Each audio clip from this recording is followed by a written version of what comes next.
Coba ceritain ibu. Kenapa? Kucing ngertos bu, kucing SD dari jibakku, terus jodoh ke aku. Kenapa Nduk? Kok kowe sampai jorokno tata kaya ngono ya? Coba ceritain ibu guru kenapa? Kowe ning kelas juga tahu fokus karo pelajaran. Tukaran ae. Coba kene ceritain ibu guru. Ada apa? Kamu kok sampai tega joroke memukuli Tata sampai tatu biru kayak ngono? Hah, ada apa?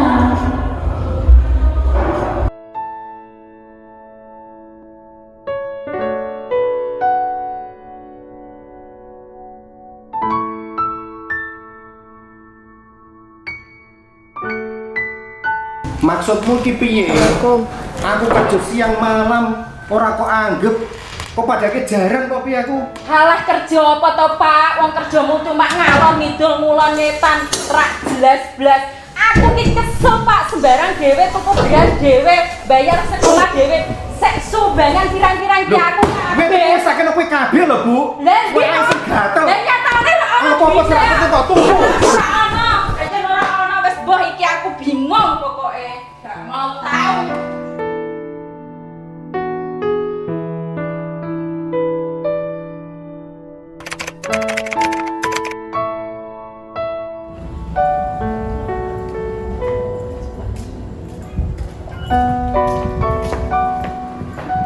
Dok, kok gak salam karo ibu?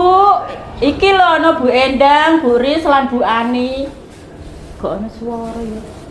Bocah saiki nak diundang wong tua kok gak mirengke ya? Bu Mia, ampun galak-galak nemen to kalih anake mesake. Aduh, bumi iki mbok piye? Ayo Bu, bocah saiki ku nak dikandani jegideg kok awet ditinggal ayahe ku lho, aku rodok bingung. Apa jenengan gak coba bicara dari hati ke hati karo Esti to Bu? Saake cahiku, gak ono sing dijak ngomong, gak ono sing dijak guyon Bu, gak ono sosok bapak beja. Aku ki ya wis kesel kok Bu, kerja balikku sore Bu, ngono ku teko kerja ki ya nyapu, ngepel sembarang dhewe Bu. Lah bocah nak mantuk ki arep maghrib ngene iki koyo mau terus masuk ning kamar. Aku dhewe ya gak tak takoki, wong aku dhewe sibuk. Lah aku nak wis jam itu ki rasane ngantuk sik embuh kok Bu. Kesel awakku Bu, piye Bu aku terus ngene iki. Bu Mia, memang ayah Esti ku gak pernah nilai Esti apa piye to? Wong ya mung tangga kecamatan bae kok. Ancen aku gak oleh Bu, kok nak diparani ayahe yang kok dijak mono to Esti, aku ya ning omah dhewe ra Bu, piye to Bu? Wes Bu, sok minggu ku ada PKK. Mangkat yo. Halah PKK isine arisan mak-mam tok, paling do jagongan, rak seneng aku Bu ngono iku ah. Aja salah Bu Mia, PKK ku isine macem-macem. Sok minggu iku ndelelai ana penyuluhan dari Pokja satu desa. Lah kok ndilalai ku temane pas pertumbuhan dan perkembangan anak remaja. Unek-uneke jenengan, keluh kesah jenengan jajal utarake di situ. Barangkali nanti Pokja 1 PKK desa bisa memberi solusi. Ngoten Bu Mia, awake dhewe kan urip tetanggan sih Bu. Dadi iso saling bantu ngoten lho Bu nek ana sing tetangga susah. Oh, ngoten nggih Bu. Jam pinten to teng daleme sinten? Ting daleme Bu Endang jam 09.00 esuk. Pak Rai to mugemu. Iya Bu, insya Allah aku tak mangkat, tapi aku ampiri soalnya aku kulalinan yo. Yo, temenan sing ngapusi. Yo.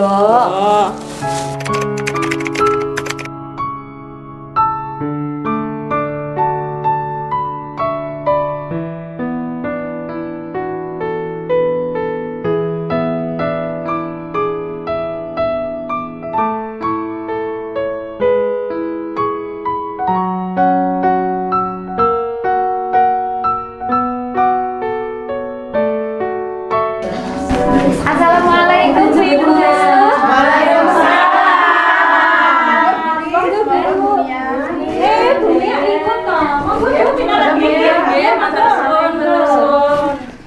Niki lho Bu Mia, kula aturi pirsa kenderek PKK karena ada penyuluhan dari Pokja 1 desa tentang penyuluhan perkembangan anak.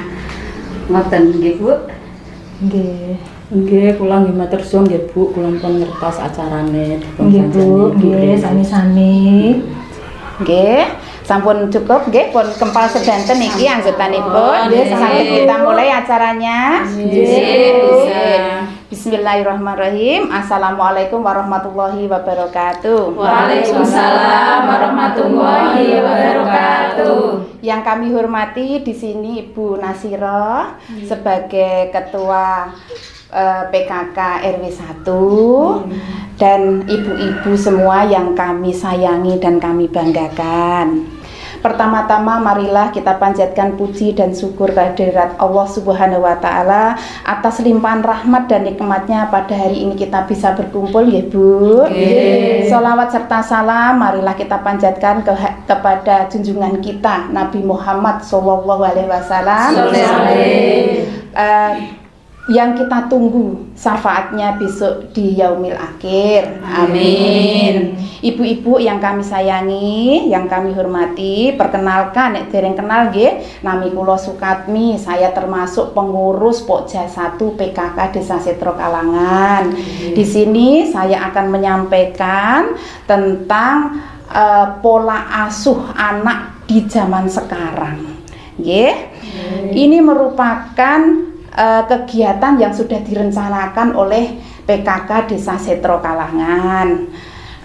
Kita tidak bisa memungkiri ya ibu-ibu bahwa pola asuh anak di zaman sekarang itu lain dengan yang dulu, nggih. Nek dulu iku kita akan merasa takut kepada kedua orang tua kita pada saat kedua orang tua kita sering memarahi kita, terus sering dicambuk, sering mendapat pukulan, paling-paling enteng-entengi dijewer utawa dicablek. Kira Bu? Dan pola asuh yang demikian itu ternyata salah Bu. Karena itu akan menyebabkan anak itu merasa ketakutan sehingga tidak mempunyai daya kreativitas, tidak inovatif dan cenderung pasif di kehidupan berikutnya. Ngoten nggih Bu? Nah, jenengan eling ra, dek zaman nika kita sering mendapat pukulan supaya kita takut kepada kedua orang tua kita. Ternyata pola asuh yang demikian itu salah, nggih. Sedangkan pola asuh yang diharapkan sekarang ini Ibu-ibu, kita itu harus menyayangi, memberi perhatian dan memberi pengertian kepada anak kita, tidak dengan kekerasan. Karena di kemudian hari anak itu diharapkan menjadi anak-anak yang kreatif, inovatif, juga berani bersaing, nggih, sesuai minat dan bakatnya. Ngoten nggih? Oke, sesuai tema itu, adakah ibu-ibu yang mau usul kira-kira hari ini kita membahas tentang pola asuh anak yang bagaimana? Monggo saya serahkan. Misalnya kalau ada kita sharing hari ini kita membahas apa ya? Saya Bu, ini saya mengajak tetangga saya Bu, namanya Bu Mia. Beliau sudah bercerai dengan suaminya 2 tahun yang lalu. Untuk lebih jelasnya saya persilakan Bu Mia. Matur suwun nggih Bu Ris. Assalamualaikum warahmatullahi wabarakatuh. Waalaikumsalam warahmatullahi wabarakatuh. Perkenalkan, nama saya Bu Mia, warga RW 1 RT 1 Setro Kalangan. Memang nggih Bu, kula niki mboten nate derek PKK maupun dawis. Nggih kula niki diajak Bu Ris. Kula niki nggih wonten masalah keluarga kula. Sekiranya saya di sini mau mengutarakan unek-unek saya Bu, masalah keluarga saya, anak saya. Soalnya saya ini sibuk bekerja pagi sampai sore hanya untuk anak mata wayang saya yang bernama Esti. Di sini saya mau sharing Bu tentang anak saya. Waktu saya bercerai sama suami saya itu anak saya umurnya 12 tahun, sekarang umur 14 tahun. Dan semakin hari itu saya melihat anak saya itu semakin pendiam Bu, nggak bisa berkomunikasi dengan saya. Dan dulunya itu dianya ceria banget Bu, ada apa-apa itu curhat sama saya. Setiap pulang tuh pulangnya maghrib Bu, setiap maghrib tuh baru pulang. Dan saya tanya, Dek dari mana? Itu bilangnya cuma dari teman, entah itu teman yang mana, saya kan nggak tahu teman satu-satunya itu kan siapa. Kalau tak tanya masalah sekolah itu malas, ogah-ogahan bilangnya, halah gitu. Tapi kalau saya lihat nilainya itu ya nggak jelek ya nggak baik ya sedang-sedang saja. Malah Bu, beberapa hari yang lalu itu saya ditelepon guru sekolahnya, katanya itu sering berantem sama temannya kok Bu. Aku kak dong bingung iki bocahku kok selot ngene iki kepiye gitu loh Bu. Daripada saya bertengkar sama anak saya, kan saya cuma mantau aja. Lah saya juga sendiri sibuk Bu, dari pagi sampai sore itu baru pulang. Nah di sini kan saya nggak mau kalau anak saya itu berubah total seperti itu sih Bu, pendiam kok Bu. Aku sendiri ya juga sedih. Gimana solusinya Bu? Mohon saya minta bimbingan dari Bu Sukatmi nggih. Terima kasih. Oke, baiklah Bu, ini adalah kasus yang baik sekali. Oke, di mana keluarga kita pun akan bisa mengalami hal seperti itu. Kita sangat memberi aplaus pada Bu Mia bahwa dia mau menceritakan kepada kita, karena jarang loh ibu-ibu kasus yang seperti itu diwer-wer karo tanggane. Nggih, biasanya udah dipendem dhewe nggih toh. Berarti selama niki Mbak Esti niku tesih nderek jenengan. Nggih. Oh, apakah selama niki anu Bu, bapak iku mboten gadah niat untuk menengok, nakokno utawa nafkahi putranipun Mbak Esti niku? Nggih. Kadang nggih tangkep Bu, kadang pengen ketemu tapi saya tolak Bu. Soalnya niku bapak iki sukae marah-marah sing gak jelas kok Bu. Ra aku sakit to Bu, anakku kuwi Esti nak dimarah-marahi.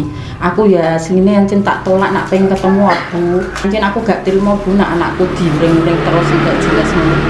Oke, nah terus dari Mbak Esti sendiri Bu, napa mboten tahu takon bapake, kenapa Bu kok aku ora oleh ketemu bapak, utawa kenapa Bu bapak kok ora tau nemoni aku? Mboten to Ya Bu. pernah Bu 2 kali, tapi saya itu bilangnya gak usah ketemu bapak lho. Bapak ki sukae gawe nangis awake ibu, mongko tiwas awakmu pikiran sik piye. Kula nggih ngoten. Lah terus Esti niku mboten nate tangklet malih. Lah kula nggih mboten masalahke to Bu, wong Esti pun kula tingali niku rada adem, mboten tangklet bapake ngoten kok Bu. Baiklah Bu, mari kita bahas. Sebelumnya kita harus tahu arti dari perceraian itu sendiri. Perceraian adalah putusnya hubungan hukum perkawinan sehingga tidak ada lagi hubungan suami istri. Dan mereka juga tidak hidup bersama lagi, nggih, ngoten nggih. Jadi nek bercerai kok jek sak omah, iku kemungkinan jek iso rujuk ya Bu ya. Nggih. Nah, jadi wis ora bersama lagi, wis ora dadi suami istri dan biasanya juga sudah tidak serumah lagi. Ngoten nggih, pengertian daripada perceraian. Sebenarnya perceraian ini adalah suatu peristiwa Bu yang akan memberi dampak yang luar biasa terutama untuk anak. Dampak-dampak yang paling besar dan mendalam itu adalah anak Bu. Terus dampak apa saja yang bisa dialami anak ini karena perceraian kedua orang tuanya? Dampak-dampak perceraian terhadap anak yang pertama Bu, anak itu ketakutan. Ketakutannya kenapa Bu? Ketakutan kehilangan kasih sayang kedua orang tuanya, ketakutan bahwa besok dianya itu bagaimana masa depanku iki, aku serambi bapak, wis mbokku ya wis ora bojo meneh, kira juga kehilangan akan figur seorang ayah maupun seorang ibu. Yang kedua Bu, akan merasa bersalah. Jangan-jangan kedua orang tua saya ini penyebabnya perceraian ini karena saya, karena hadirnya saya. Bisa juga dia ini akan menderita juga Bu, merasa bersalah kenapa harus dilahirkan ke dunia ini. Kayak artis, kayak lagu-lagu ngono lho Bu. Kenapa aku harus hidup di dunia ini gitu, merasa bersalah karena jiwanya belum labil, ya. Dan ini rasa bersalah ini akan menyebabkan depresi, merasa tidak berguna, kadang juga bisa akan menyakiti diri sendiri dan ujung-ujungnya bunuh diri. Oke, nah itu efek dari perceraian itu tadi. Yang ketiga adalah prestasi akademik menurun, Bu. Benar seperti yang dialami oleh Mbak Esti kan, nilainya ya ora biasanya pinter, biasanya 10 besar, kok iki menurun karena dia merasa bahwa perhatian kedua orang tuanya itu sudah tidak utuh lagi, jadi merasa ada yang kurang di kehidupannya, sehingga minat untuk semangat untuk belajar itu juga berkurang, berefek pada menurunnya prestasi sekolah. Yang keempat apa, Bu? Resiko gangguan jiwa. Nah, seperti itu tadi, karena kesedihan yang amat sangat, Bu, kesedihan yang tidak bisa orang tua sampaikan, kan juga orang tuanya sudah berpisah, aku habis curhat karo sopo, bingung karena jiwanya masih labil, karena masih remaja, kesedihan itu dipendam sendiri, stres, terus akhirnya jadi orang bunuh diri, ya akhirnya jadi gendeng, Bu, gangguan jiwa. Ya, banyak toh, ada loh, Bu, kasus seperti itu di RW 2, ada, Bu. Nah, terus yang kelima, berisiko pergaulan yang salah. Ini karena apa? Karena anak itu sudah tidak merasa nyaman, aman di rumah, tidak merasa rumah itu sebagai tempat dia berlindung yang hangat, ya. Jadi tidak merasa dihargai. Sedangkan kalau dengan teman-temannya, entah itu positif atau negatif, banyak juga yang negatif toh, Bu. Dia merasa dihargai, dia merasa diakui keberadaannya. Jadi dia ini merasa enjoy, merasa senang di rumah, di luar dengan teman-temannya yang nggak tahu itu tadi, yang tahu pergaulan negatif itu tadi, nggih. Nah, begitu, Bu, efek samping atau dampak-dampak perceraian itu untuk anak. Nggih, Bu, menurut Undang-Undang nomor berapa ya, Bu? 23 tentang perlindungan anak, Bu. Di situ ada hak-hak anak yang harus didapatkan pada saat kedua orang tuanya itu bercerai. Yang pertama, anak itu masih bisa kontak, Bu, bertemu dengan kedua orang tuanya. Yang kedua itu mendapat pendidikan, mendapat bimbingan, juga mendapatkan nafkah, masih mendapatkan nafkah dari kedua orang tuanya. Yang ketiga itu mendapatkan pembiayaan itu tadi, ya, Bu, nafkah. Yang keempat mendapatkan hak-haknya sebagai anak. Nggih, jenenge hak anakku apa, Bu? Ya ngeki mangan ya, Bu, ngeki perhatian, digatekno, nek salah ya dislentik, nggih. Dadi adanya bimbingan dan peraturan juga ribet begitu, nggih. Terus kemudian dari penjelasan tersebut, Bu, pola asuh apa yang paling tepat bagi anak panjenengan yang itu adalah korban dari perceraian? Bu, menurut ahli psikologis Endah Fitriani disebutkan bahwa pola asuh bagi anak korban perceraian itu yang paling tepat adalah pola asuh co-parenting. Apa, Bu? Co-parenting. Pola asuh co-parenting itu adalah pola asuh di mana kedua orang tuanya itu masih mempunyai tanggung jawab dan hak yang sama dalam mendidik anak, walaupun mereka sudah bercerai, mereka sudah tidak bersama lagi. Nggih, jadi seakan-akan anak ini tidak kehilangan induknya, Bu. Oke. Kemudian pola asuh co-parenting ini sangat bermanfaat, Bu, bagi putra-putra korban perceraian. Manfaatnya antara lain, yang pertama, anak itu lebih percaya diri, Bu. Percaya diri di mana anak itu merasa aman dengan hadirnya figur ayah dan figur ibu. Nah, jadi masih ada figur di situ, masih mempunyai ayah dan masih mempunyai ibu walaupun mereka sudah tidak bersama lagi. Yang kedua, kesehatan mental dan emosionalnya masih baik, Bu. Ya. Karena apa? Karena anak ini merasa bahwa kedua orang tuanya itu masih baik-baik saja dalam mengasuhnya, masih mempunyai kasih sayang yang sama. Yang ketiga, dia masih mempunyai figur dan panutan, di mana dia sangat bangga kepada orang tuanya yang rela berkorban demi masa depannya. Pada akhirnya dia akan tahu bahwa kedua orang tuanya itu akan berkorban perasaan ya Bu, dengan konflik yang dia alami demi anaknya, demi masa depannya mereka berkorban. Ya, jadi anak ini masih mempunyai panutan atau figur. Yang keempat, masih memiliki kehidupan yang konsisten, di mana dia masih mempunyai ayah, masih mempunyai ibu, dan juga dengan peraturan-peraturan yang tidak berubah. Ya, misalnya ya ada aturannya dalam keluarga itu, atau apabila salah juga ada hukumannya, dan juga adanya hadiah apabila dia melakukan prestasi. Ya, jadi tidak ada yang hilang, masih konsisten. Oke Bu, maksud nggih?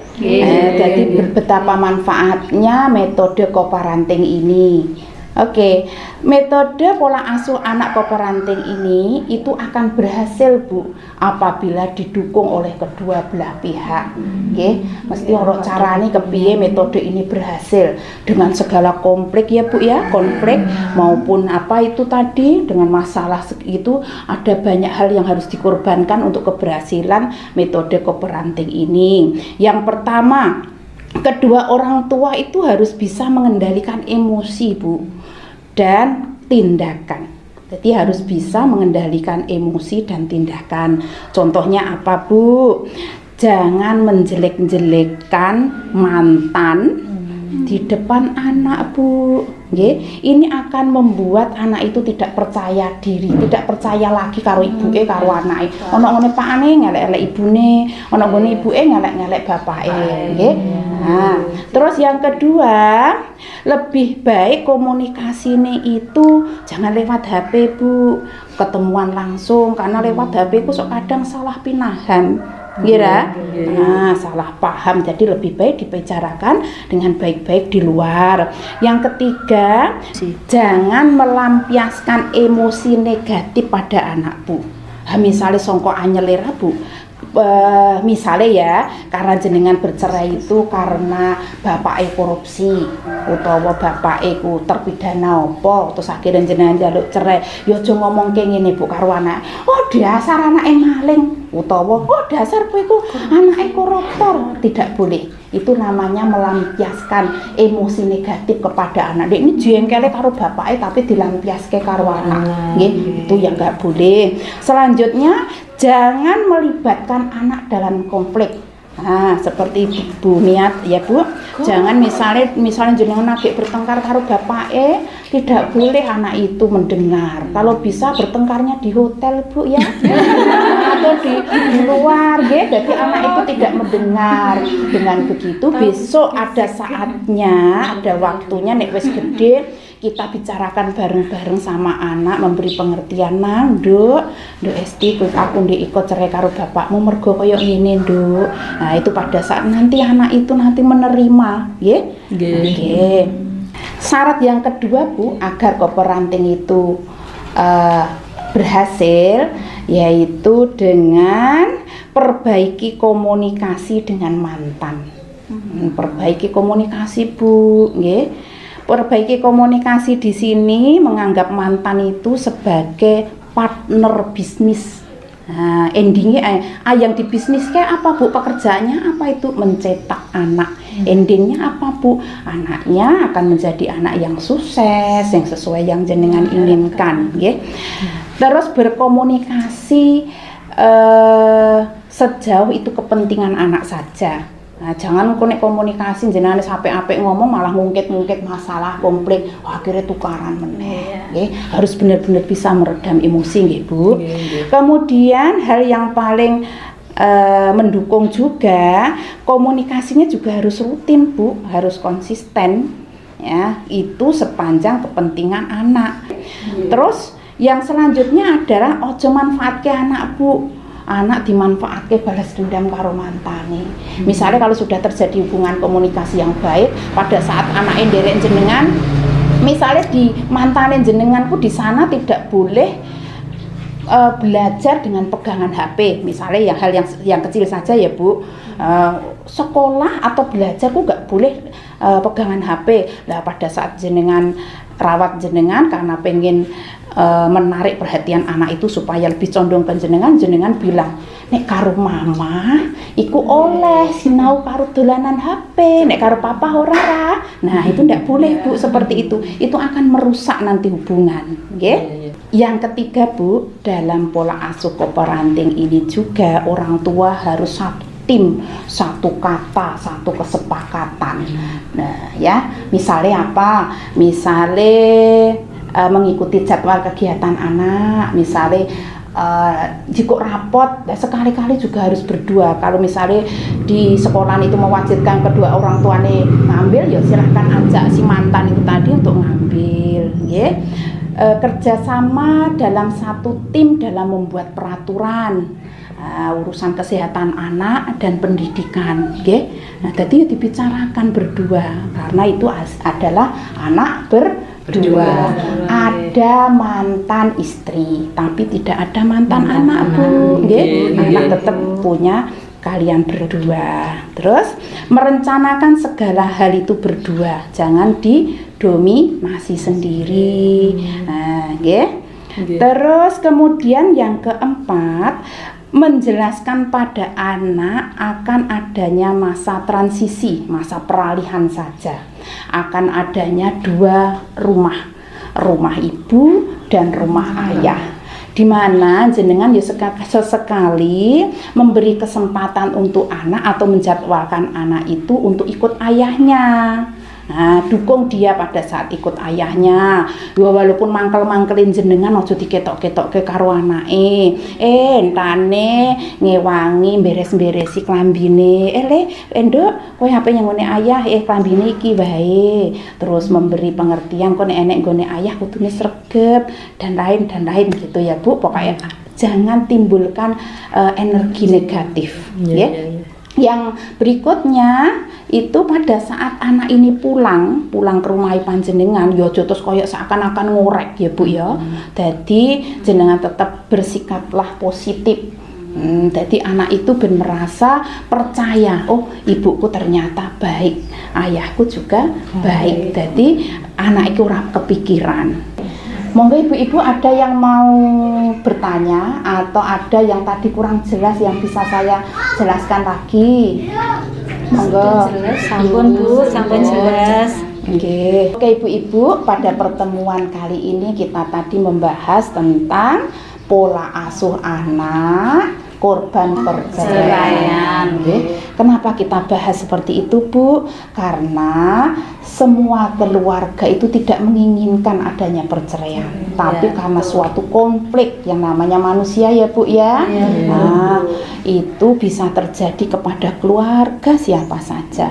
Mudah-mudahan yang hadir di sini terutama dan keluarga kita, saudara kita tidak mengalami hal yang sama nggih Bu. Untuk Ibu Mianti, semoga kita doakan besok ke depannya akan lebih baik lagi dalam mengasuh Mbak Esti dengan metode co-parenting ini. Kita berdoa semua Bu Miati, semoga masalah jenengan segera selesai sehingga jenengan tenang dalam menjalani kehidupan. Mbak Esti juga akan bisa menjadi sosok dan figur yang kuat.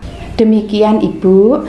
Ada pepatah bahwa ada beberapa anak yang beruntung karena dibesarkan dari keluarga yang utuh dan bahagia. Sisanya akan lebih beruntung karena diberi hati dan tulang yang kuat untuk tumbuh dan berusaha sendiri. Oke, itu pepatah yang mendalam sekali apabila kita rasakan. Demikian dari kami, saya sebagai tim penyuluh dari Pokja 1 Desa Setro Kalangan. Apabila ada kata-kata yang tidak berkenan atau salah, kurang lebihnya mohon maaf. Billahi taufik wal hidayah. Wassalamualaikum warahmatullahi wabarakatuh. Waalaikumsalam warahmatullahi wabarakatuh.